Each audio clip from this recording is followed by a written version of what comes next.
मुख्यमंत्री पुष्कर सिंह धामी ने मंगलवार को राजपुर रोड स्थित होटल में उद्योग विभाग द्वारा आयोजित उत्तराखंड ग्लोबल इन्वेस्टर समिट 2023 में हुए निवेश प्रस्तावों की ग्राउंड ब्रेकिंग सेरेमनी में प्रतिभाग किया। इस अवसर पर मुख्यमंत्री ने 11 परियोजनाओं का शिलान्यास करने के साथ ही उद्योग विभाग के 64 अभ्यर्थियों को नियुक्ति पत्र भी प्रदान किए। मुख्यमंत्री ने कहा कि सभी उद्योगपतियों से मिले सुझाव के आधार पर राज्य में उद्योग स्थापित करने, राज्य को वेडिंग डेस्टिनेशन बनाए जाने के उद्देश्य पर कार्य किया गया। मुख्यमंत्री ने कहा कि उत्तराखंड ग्लोबल इन्वेस्टर समिट 2023 में हुए निवेश प्रस्तावों की ग्राउंडिंग पर कार्य किया जा रहा है। इसी के तहत 71,000 करोड़ से ज्यादा की ग्राउंडिंग का कार्य शुरू हो गया है। सबसे पहले तो हमारे राज्य के अंदर जो हमारे उद्योग समूह के लोग हैं, उद्योगों के प्रतिनिधि हैं, उद्योग समाज समूह चलाने वाले हमारे संस्थान हैं, उन सभी का मैं धन्यवाद करना चाहता हूं कि उन्होंने हमारे ब्रांड एम्बेसडर के रूप में काम किया। लगातार हमको बहुत सारी अपने सुझाव दिए, संवाद किया, बहुत सारे भविष्य में क्या काम हो सकते हैं उन सब के बारे में बताया और हर पल उन्होंने हमारा साथ दिया। फिर मैं माननीय प्रधानमंत्री जी का भी उत्तराखंड की देवतुल्य जनता की ओर से धन्यवाद करना चाहता हूं कि उन्होंने इस पूरे इन्वेस्टर समिट से लेकर कैसे उद्योग निवेश यहाँ बढ़ाया जा सकता है, किस प्रकार से यहाँ पर वेडिंग डेस्टिनेशन होना चाहिए, उसकी परिकल्पना देश दुनिया के सामने उत्तराखंड के लिए रखी। उसके कारण से आज हमको लगभग 71,000 करोड़ रुपए की। देखिए, कोई भी इन्वेस्टर अपना एक पैसा भी ऐसी जगह लगाता है जहां उसे भरोसा हो कि सेफ है और जहां उसे भरोसा हो कि यहाँ विकास होगा और उसका पैसा बढ़ेगा, तभी इन्वेस्टमेंट वो करता है। तो यहाँ एक बड़ा अच्छा इकोसिस्टम क्रिएट किया गया है, बहुत प्लानिंग की गई है। तमाम जो पॉलिसीज आनी चाहिए इन्वेस्टर्स को लाने के लिए वो पहले से लाई गई यहाँ पर। तो मुझे तो ये उम्मीद है कि जिस तरह का ये माहौल बना है और जैसे यहाँ पर एमओयू साइन हुए हैं और जैसा आज बताया भी गया कि 71,000 करोड़ की ग्राउंड ब्रेकिंग हो गई है, तो ये फिगर और बढ़नी चाहिए और उत्तराखंड के लिए ये एक बहुत अच्छी चीज़ है। उत्तराखंड अपनी नैसर्गिक वादियों के कारण विश्व प्रसिद्ध है। यहाँ प्रत्येक साल लाखों की संख्या में पर्यटक घूमने आते हैं। साथ ही चारधाम यात्रा के कारण उत्तराखंड अपना एक अलग ही महत्व रखता है। लेकिन वहीं उत्तराखंड की मूलभूत समस्याओं में एक मुख्य समस्या यहाँ का पलायन है।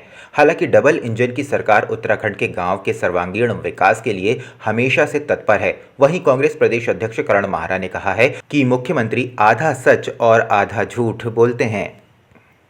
आप बाबा रामदेव को छूट दे सकते हैं, टैक्सेस में छूट दे सकते हैं, क्या युवाओं को जड़ी बूटी शोधन, जड़ी बूटी के इस्तेमाल या जड़ी बूटियों से बनने वाली दवाइयों के को प्रोत्साहित करने के लिए आपने कोई काम किए हैं? जितनी आपकी कोऑपरेटिव की ऐसी फैक्ट्रीज थी उनको भी आप बेचने की स्थिति पे लेके आ गए हैं, तो पहले उन पे काम करने की ज़रूरत है। कौन से ऐसे पब्लिक सेक्टर्स आपने बनाए जिसमें युवाओं को प्रॉपर रोज़गार मिले?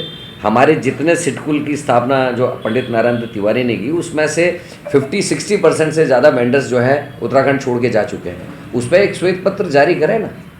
तो जब युवाओं को रोज़गार नहीं मिलेगा तो युवा कहीं ना कहीं पलायन करेंगे। लोकसभा चुनाव की नज़दीकियों के साथ ही प्रदेश में बेरोजगारी के मुद्दे पर भी पहाड़ का सियासी पारा चढ़ गया। जहां एक तरफ शनिवार को बेरोजगार संघ ने अपनी तमाम लंबित मांगों को लेकर सरकार के खिलाफ मोर्चा खोला, तो वहीं कांग्रेस भी सरकार से रोजगार का हिसाब किताब मांग रही है। सरकारी क्षेत्र में, गैर सरकारी क्षेत्र में बताना पड़ेगा कि हाँ इतने रोजगार मिले। आप बता दीजिए विगत 7 वर्षों में कोई बड़ी इंडस्ट्री यहाँ पर ला पाई है? एक भी इंडस्ट्री नहीं ला पाई जो इंडस्ट्री 1000 लोगों को रोजगार दे, 2000 लोगों को रोजगार दे या 500 लोगों को रोजगार दे। जो सरकार 500 लोगों को रोजगार देने के लिए कारखाना नहीं खोल सकती, कोई इंडस्ट्री नहीं ला सकती, वो ये दावा करे कि हम रोजगार देंगे 20 लाख लोगों को। हालांकि बीजेपी भी यह मानती है कि उत्तराखंड में रोजगार और पलायन हमेशा से ही एक बड़ा मुद्दा और चिंता का कारण रहा है। मनुष्य की प्रकृति है कि अच्छे काम की तलाश में बाहर निकले, लेकिन उत्तराखंड की सरकार का एक बहुत बड़ा प्रयास है कि जो लोग यहाँ से जा रहे हैं, रोजगार की तलाश में जा रहे हैं, परिवार का कोई सदस्य जा रहा है, फिर वो वापस आ जा रहा है, पैसा कमा के वहाँ से भेज रहा है, ये तो सामान्य प्रक्रिया है। लेकिन अगर पहाड़ से लोग गांव खाली करके जाते हैं और पूरी के पूरी तरीके से घर गांव खाली होते हैं, ये उत्तराखंड के लिए एक बहुत बड़ा चिंता का विषय जो है हम लोगों के लिए। और इसको ऊपर जो है हमारी सरकारों ने बड़ी गंभीरता के साथ काम किया है। विश्व प्रसिद्ध चारधाम यात्रा की शुरुआत मई माह से शुरू होने जा रही है। यात्रा के लिए सरकार तैयारियां शुरू कर चुकी है। वहीं यह संभावना जताई जा रही है कि इस बार चारधाम में दर्शन करने वाले यात्रियों की संख्या पिछले साल के यात्रियों के रिकॉर्ड भी तोड़ देगी। आपको बता दें कि पिछले साल लगभग 50 लाख श्रद्धालु चारधाम यात्रा दर्शन करने पहुंचे थे।